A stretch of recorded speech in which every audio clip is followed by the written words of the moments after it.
Em maio de 2024, o Rio Grande do Sul sofreu uma das maiores crises climáticas da sua história. As enchentes deixaram muitas pessoas desabrigadas.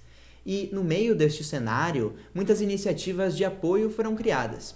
E a UFSM não ficou de fora dessa.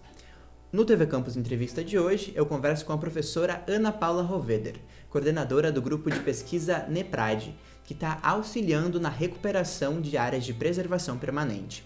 Não sai daí porque o TV Campus Entrevista de hoje já está começando.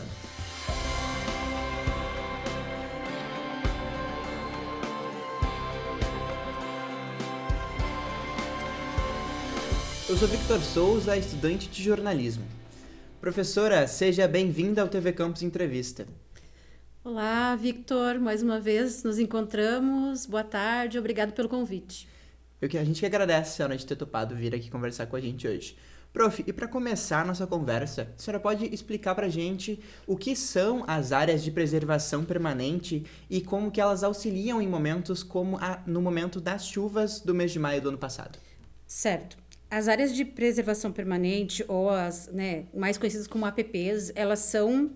É um conceito jurídico, é um conceito dentro do direito ambiental brasileiro, de áreas que a gente chama de uso restrito, ou seja, elas não são áreas produtivas, elas precisam ser conservadas.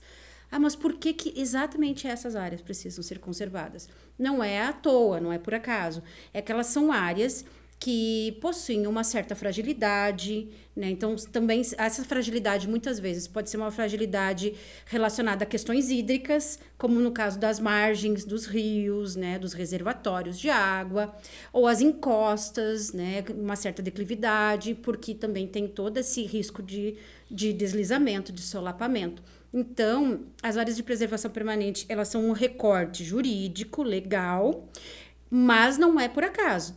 Tecnicamente, elas precisam estar conservadas porque elas têm uma certa fragilidade.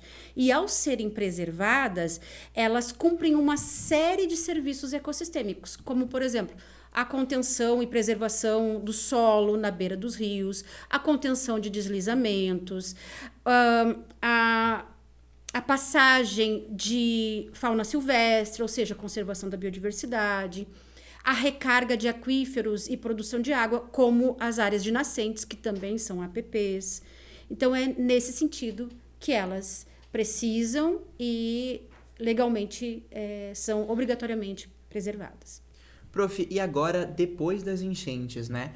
Quais ações que o NEPRAD, que é o seu grupo de pesquisa, está desenvolvendo nesses locais que foram degradados? Certo. Bom, depois das enchentes de maio, nós fomos muito requisitados, assim, triplicou o volume de trabalho para a gente, de chamadas, de interlocução com parceiros, com prefeituras, principalmente com produtores rurais, que muito nos procuraram por iniciativa própria. E nós iniciamos um projeto, e há uma curiosidade nesse projeto, é um projeto que vinha sendo elaborado com parceiros desde 2022. E ele tinha toda uma estruturação antes da enchente. Nós não imaginávamos que ia passar por essa situação. E ele foi assinado por todas as partes em julho, no pós-enchente, julho 24. Então, foi muito interessante o que aconteceu, porque nós estruturamos um projeto para uma região e nós começamos a atuar em uma região completamente diferente daquela para a qual nós estruturamos. Muito degradada, muito atingida, com as pessoas se sentindo muito vulneráveis. As pessoas, por um lado, esse nosso projeto acabou sendo mais valorizado pela comunidade regional. Por quê? Porque é um projeto para implantação de recuperação produtiva. O que é a recuperação produtiva? É nós recuperarmos áreas e os seus serviços ecossistêmicos através da agrofloresta. Então, a agrofloresta, ela produz alimento, ela pode produzir renda e, ao mesmo tempo, ela vai produzir serviços ecossistêmicos. E também restauração de nascentes também fazemos dentro desse projeto. Então, veja que ele foi pensado antes deste evento todo trágico e ele passa a ser desenvolvido neste outro cenário. Então, o lado bom é que eu acho que nós fomos mais valorizados, né? O lado não tão bom é que há o desafio agora de trabalharmos em áreas que estão ainda mais fragilizadas. Isso fez com que nós, inclusive, adaptássemos o projeto, né? Então, nós fizemos outras ações, como até você foi, né, nos acompanhou a Muvuca de Sementes, fizemos já, não era prevista nesse projeto, ele se chama Restaura SEC, que é o Corredor Ecológico da Quarta Colônia, mas nós incluímos, porque vimos que havia demanda, havia o potencial, e incluímos como uma forma de motivar aquela comunidade local a ver assim, é possível a gente conservar, é possível a gente restaurar, e agora nós estamos vendo mais do que nunca que é necessário, mais do que possível é necessário. Então, uma das nossas ações foi a Muvuca de Sementes, foi a primeira Muvuca de Sementes do Rio Grande do Sul, né, com todas as suas etapas, é um mutirão social, nós reunimos 50 pessoas, 14 instituições naquele dia lá, né, que tu estavas conosco. Então, e os resultados estão fantásticos. Mas, assim, nós trabalhamos muito nesses meses pós-enchente para incrementarmos, dentro das nossas possibilidades enquanto grupo de pesquisa, novas áreas, novos orçamentos para restauração. E foi difícil. Por que foi difícil? Porque eu acho que a nossa sociedade e até mesmo os órgãos de fomento ainda não internalizaram essa importância, né? Então, nós poderíamos fazer mais, não conseguimos, né? Estamos fazendo dentro do Restaura SEC, mas não pode se limitar a grupos de pesquisa como o NEPRAD, né? Então, as esferas de gestão, como os municípios, o Estado, eles precisam também internalizar essa responsabilidade, né? Como gestão, como ação de gestão, e não apenas como ação de pesquisa. A gente precisa dar escala para essas ações. E aí tem que entrar os gestores, né?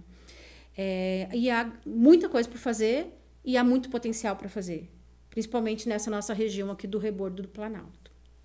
Prof, e tu falou sobre quando nós fomos acompanhar uma ação de vocês lá em Agudo. Conta pra gente como é que tá o local agora, depois da semeadura de sementes que ocorreu lá. Então, essa ação está nos surpreendendo. Não que nós não soubéssemos do potencial da semeadura direta, né, chamada Muvuca de Sementes, né, mas está nos surpreendendo pelo contexto. Então, o que aconteceu? Nós fizemos essa ação em um banco de areia depositado pela enxurrada, né? Na medida em que a enxurrada começa a perder energia, né? Energia de transporte, ela vai depositando aqueles sedimentos que estão sendo carreados, né? Com a enxurrada. Então, esse local tinha uma mata de cerca de 45 metros de largura. Essa mata desapareceu em 4, 5 dias, desapareceu. E deu lugar, à medida que essa enxurrada vai perdendo energia de transporte, a um banco de areia. Então, é um local totalmente inóspito ao crescimento da vida vegetal, né? Então, nós não esperávamos que desse tão certo. Nós plantamos dia 22 de outubro e passamos a monitorar em dezembro, janeiro, fevereiro, e amanhã está indo uma equipe do NEPRAD a campo para fazer a 4ª ou 5ª avaliação. E os adubos verdes, as plantas de cobertura, ou chamadas também de adubos verdes, que nós utilizamos, elas cobriram muito bem o solo, se desenvolveram muito bem, estão com mais de 3 metros de altura, criando uma boa biomassa e cumpriram o objetivo que nós queríamos, que era criar como se fosse um berçário para que as sementes das espécies florestais pudessem germinar. E é isso que a gente está monitorando. Por dentro, então, das plantas de cobertura, nós estamos identificando todos os indivíduos arbóreos que germinaram, a sua espécie, a sua altura e contabilizando. E já estamos vendo vir timbaúvas, angicos, maricás, guatambus, patas de vaca, né? Só para citar algumas das espécies que nós semeamos. Então, para nós está sendo assim, muito recompensador, porque nem nós esperávamos tanto devido à situação, né, da área. Que bacana, prof. E agora te perguntar como que a população local está envolvida nessa questão de recuperação das áreas degradadas. Então, como eu estava comentando contigo, né, depois da enchente, a gente notou um aumento de interesse. Nós tivemos prefeituras entrando em contato, sabemos de algumas outras prefeituras que também querem fazer contato, e muitos produtores, muita iniciativa isolada assim, das famílias. Então, me conheciam ou alguém passa o meu contato pessoal mesmo. Eu recebia muita ligação naqueles primeiros dias no pós-enchente. Inclusive, foi uma experiência angustiante, porque eu recebi falas assim: por favor, vem aqui e me diz aonde que eu ponho a minha casa, porque o deslizamento chegou até a minha casa, eu vou trocar minha casa de lugar. Nós recebemos relatos de pessoas que fecharam tudo e foram embora, tiveram que tentar emprego nas cidades porque não tiveram mais como continuar. Então, tem esses relatos que nos impactaram muito, nos sensibilizaram. Nós estamos sendo muito bem acolhidos pelos produtores. A gente já tem um grupo grande que vai receber os primeiros plantios de agrofloresta e de nascente agora, nos próximos meses. Mas nós já estamos com 3 grupos de produtores, né? Nossa área de atuação vai desde Paraíso do Sul até São Pedro do Sul. Então, a demanda por reconstrução dessas áreas de preservação permanente é muito grande. A gente poderia fazer muito mais, né, se tivesse esse reconhecimento de gestão. Mas, em relação à comunidade regional, nós estamos sendo muito bem acolhidos, fazendo realmente parcerias e amizades com essas famílias. Coisa boa, prof. E como fica a questão, qual é o papel da ciência em momentos como esses, mas também do conhecimento popular? Dá para alinhar os dois? Os dois são muito alinháveis, não sei se existe essa palavra, né? Alinháveis. Andam juntos. Andam juntos, né? Na verdade, a ciência sempre, de certa forma, se apropriou do conhecimento tradicional, né? Isso existiu, a gente sabe disso, não apenas a ciência, a indústria, né? Dentro da nossa área de atuação, que é a restauração ecológica de ecossistemas, o conhecimento tradicional, ele é vital, e cada vez mais, não só nesta área, mas em outras áreas da ciência, a gente tem visto a valorização do conhecimento tradicional dentro das políticas públicas.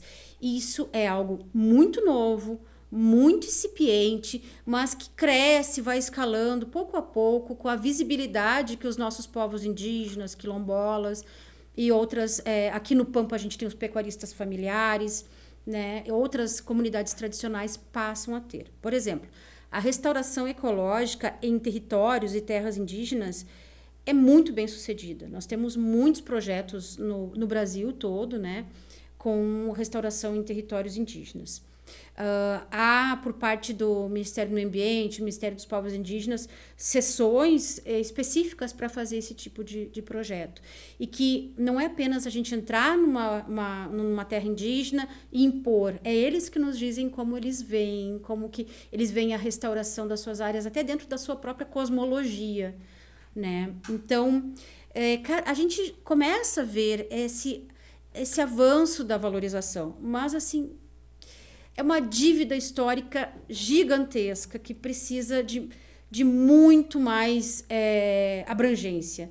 Na área de restauração, como a gente lida com a natureza, a gente já tem essa percepção, mas nós precisamos avançar muito para as outras áreas da ciência.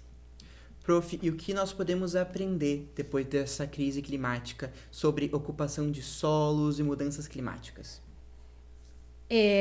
O aprendizado, ele, infelizmente, às vezes ele tem que ser doloroso, né? Porque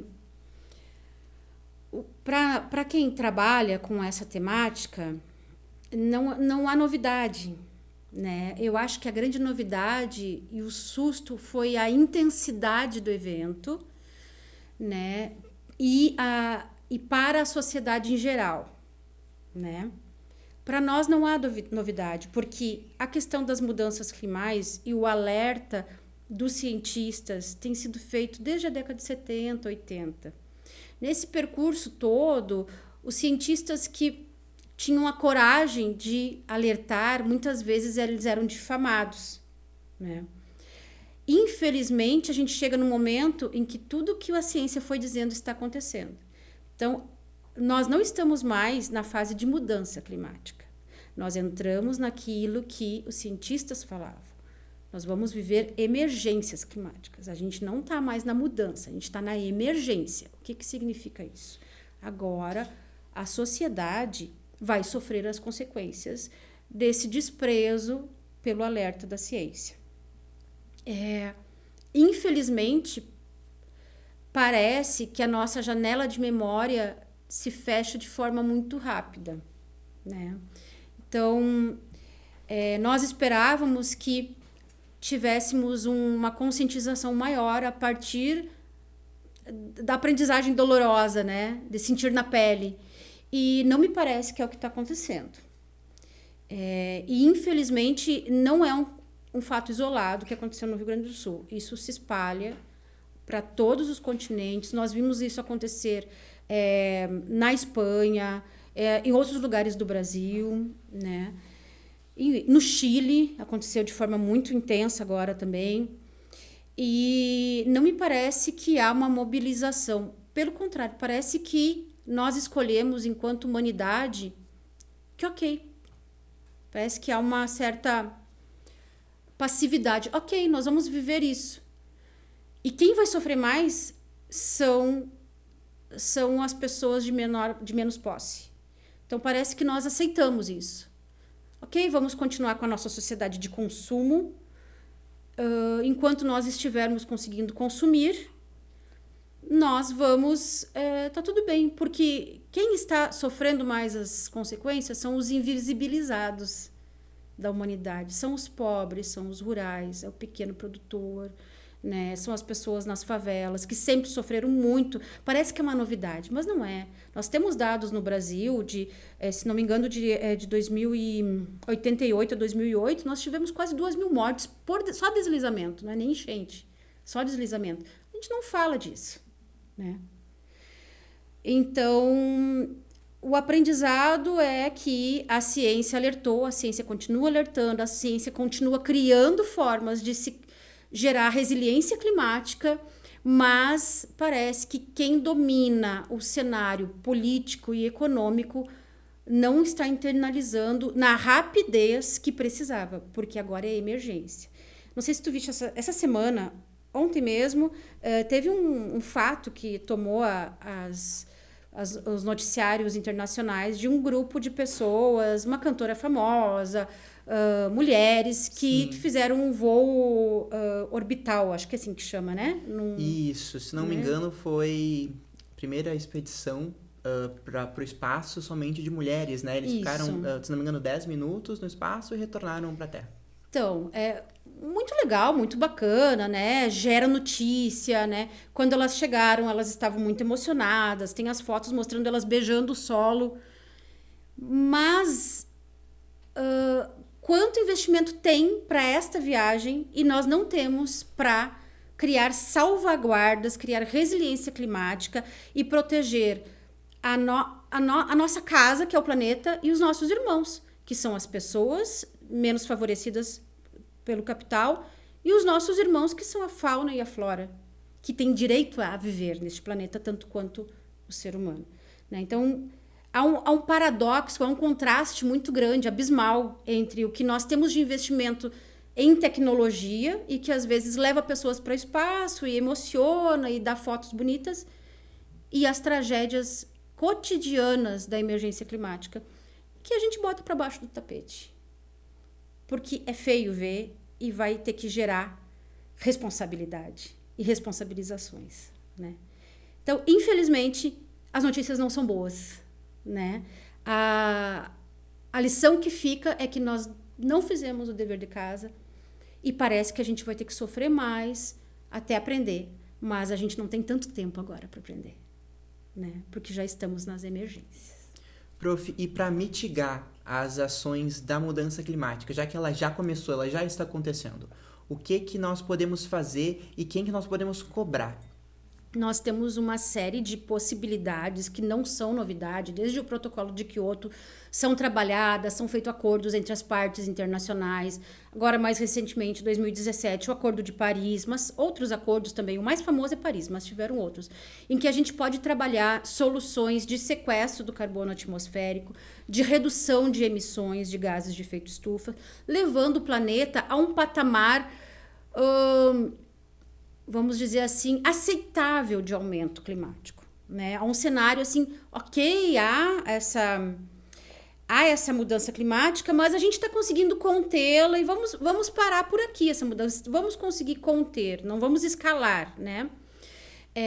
Então, nós podemos fazer toda a parte de revegetação de áreas, recuperação de áreas naturais degradadas, isso vai sequestrar carbono atmosférico, reduzir as emissões tanto nas plantas industriais quanto também nos sistemas produtivos, né, agrícolas, pecuários, né?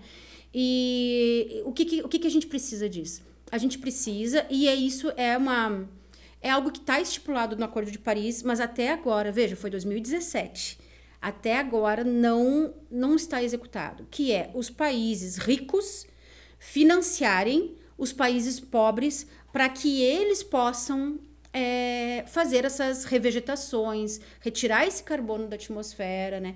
Outras mitigações vão para o lado da amenização dessas tragédias, né? Como nós trabalharmos as áreas de preservação permanente, que falávamos, para aumentar a infiltração, reduzir essas enxurradas, trabalharmos as áreas esponjas que ganharam noticiário também, né, no pós-enchente, para aumentar a infiltração, reduzir esse escoamento superficial que se traduz em enxurradas de transporte de materiais e casa e vidas e tudo mais.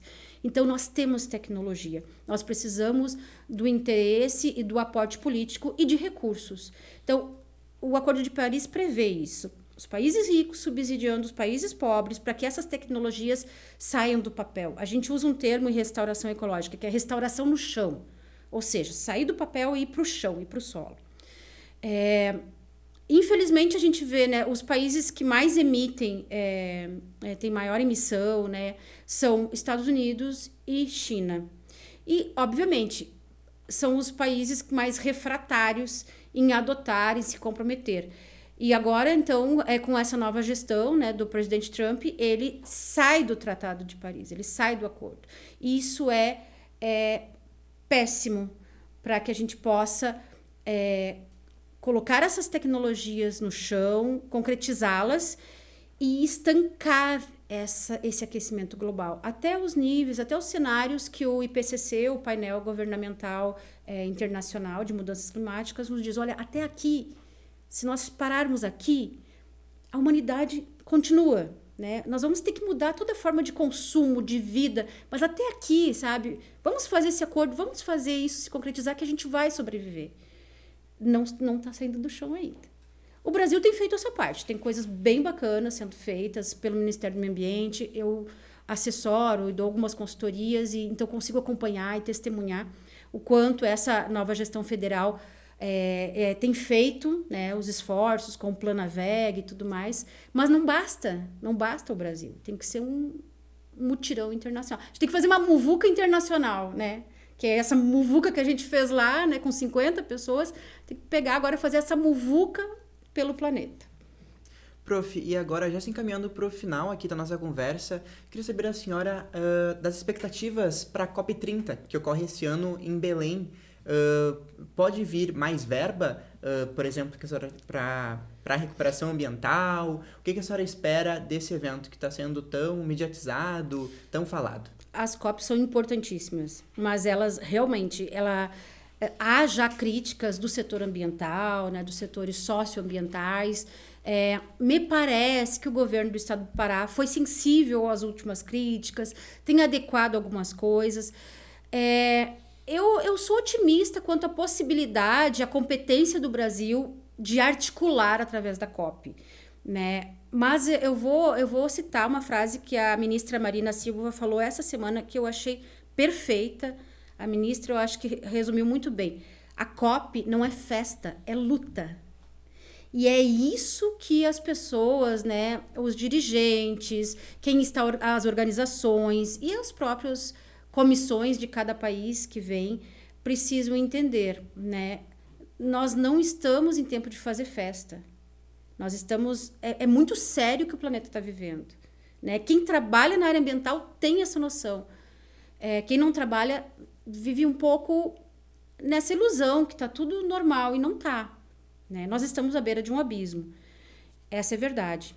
Então, eu acho que essa frase da ministra Marina foi ótima. Né? COP não é festa, é luta. E aí, o Brasil, enquanto anfitrião, mas também enquanto país que precisa ser financiado, nós não estamos lá no grupo dos ricos, né? A luta é maior ainda, né? A América Latina tem um potencial imenso para captar esses recursos e fazer revegetação, fazer a captação de carbono, vender como crédito de carbono, né? Então, eu acho que essa concentração, essa visão da ministra eu achei perfeita. Vamos internalizar isso. Está na hora de sentar e falar sério. E nada de muita festa. Vamos ver se vamos conseguir. Tomara, prof, estamos torcendo. Tá certo. E tem aí uma nova indústria, né? Indústria do carbono, e que gera muito dinheiro e pode auxiliar e auxilia o planeta. Então, né, vamos chamar de indústria do carbono, né, ou as possibilidades de nós entrarmos no mercado de carbono, elas são reais, nós temos muito potencial com esse território continental do Brasil, mas também precisamos de certas regras, né? Então, e nós precisamos também que comunidades que a vida inteira, historicamente, preservaram, sejam incluídas como pessoas que possam receber renda, né, desse mercado de carbono. E aí entra novamente a restauração em territórios indígenas, quilombolas, pecuaristas familiares, rezadeiras, raizeiras. Nós temos muitos territórios tradicionais no Brasil, pouco conhecidos pela nossa população ainda. E eles, tradicionalmente, mantiveram muitas áreas naturais. Nada mais justo que eles também possam captar e produzir renda através do mercado de carbono. E também entender que mercado de carbono não é a solução, como é que a gente diz, né? A salvação da lavoura, usando um termo, né, bem aqui do Rio Grande do Sul. Tem outras soluções baseadas na natureza que também precisam ser integralizadas. E também não dá para cometer erros, como, por exemplo, nós lutamos, alertamos muito nos últimos anos, nosso grupo, professor Ricardo, que é o vice-coordenador do NEPRAD, de que não adianta nós pegarmos um bioma campestre como Pampa e fazermos plantios para sequestro de carbono, porque a gente está gerando impacto sobre o campo nativo, que tem que ser conservado. E isso também não pode ocorrer. A gente não pode converter uma área nativa, seja um cerrado, um campo nativo, em plantios de árvores para crédito de carbono. Nós precisamos pegar áreas que provavelmente já eram florestais, né? E aí sim fazer nossos plantios para crédito de carbono. Converter áreas naturais, biomas naturais, para uma formação que não é a dele, que não é da sua natureza, nós estamos gerando outro impacto. Então, isso também tem que ter esses cuidados. Perfeito, prof. Queria agradecer pela conversa, foi muito produtiva, e dizer que o TV Campus Entrevista está sempre aberto para a senhora, quando a gente tiver algo para conversar, vem aqui, bate um papo com a gente. Eu que agradeço, mais uma parceria, né? E já te convido, a próxima ação que nós fizermos, eu te aviso e você vai lá também. Que até você foi um semeador, né? Fui um semeador, tive a trabalhou de jornalista, mas trabalhou de semeador também. Foi dupla jornada nesse dia. Mas foi muito bacana. Tá, muito obrigado. Eu que agradeço, obrigada. O TV Campus Entrevista de hoje fica por aqui. Lembrando que você pode nos assistir no canal 15 da NET Santa Maria ou no YouTube da TV Campus, a qualquer momento no seu tocador de áudio favorito ou na programação das rádios do FSM.